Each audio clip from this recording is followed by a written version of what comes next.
Nakabenta ki khobor ke baman kasngi subscribe yo Antor News.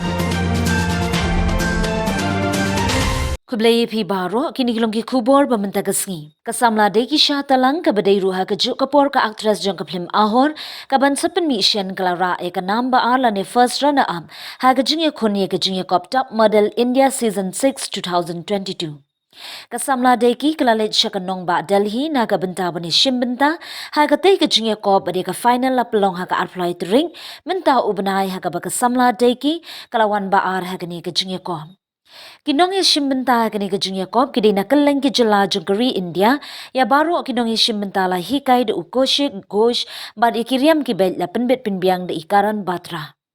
Kinong bishar ki kenthop ya ka Kajal Batra Regional Head VICC Institute Jahan Khurana, the ruling plate F&B R. Dilal IIFT Chairman Kasamla Jeruyan Khongsit Miss India Exquisite Winner 2022.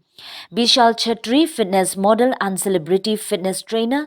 Raj Hiramet, film producer, Tanda Films Bad E. Karan Batra. Kiladon kumba Southli ki round kentum, ya ka first round kum ka jingpin itu yala di, second round karyam horizon, ka third round ha karyam ballroom gown wear, but ka round ka basaw ka day question and answer, lane ka round kali jingkali, ha ka ba kinong yishimenta ki haban yahit bat pin iru yala ka jong kasam.